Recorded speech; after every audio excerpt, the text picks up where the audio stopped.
కొబ్బరి బొండాలు కింద పడాలి. నేను విశ్వాసంతో చెప్తున్నాను. కొబ్బరి కింద పడును గాక. ఆమేన్. ఆకులు కాదు, కొబ్బరి బొండాలు కింద పడాలి. నేను చెప్తున్నాను, విశ్వాసంతో చెప్తున్నాను. కింద పడాలి, పడును గాక. కొబ్బరి బొండాలు ఎన్నిసార్లు అంటే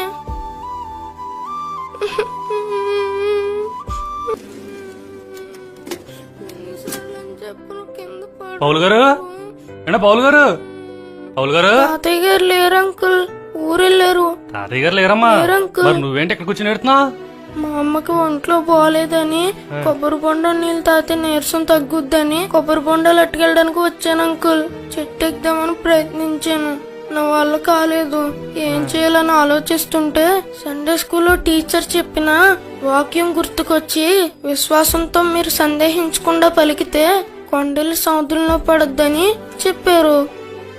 కొండే వెళ్ళి సముద్రంలో పడినప్పుడు కొబ్బరి బొండాలు కింద పడవా అని ఎంతసేపు విశ్వాసంతో ప్రార్థన చేసిన కొబ్బరి బొండాలు కింద పట్టలేదు అంకుల్. అవునా? నువ్వు చెప్పినట్టే జరిగింది చూడు. అవునా అంకుల్? ఎలా అంకుల్? నేనేమో ఆ తోటలో కొబ్బరికాయలు తెస్తానికి వెళ్తున్నాను. మీ తాతగారితో మాట్లాడాలని ఎలా వచ్చాను, మీరేమిటి కూర్చుని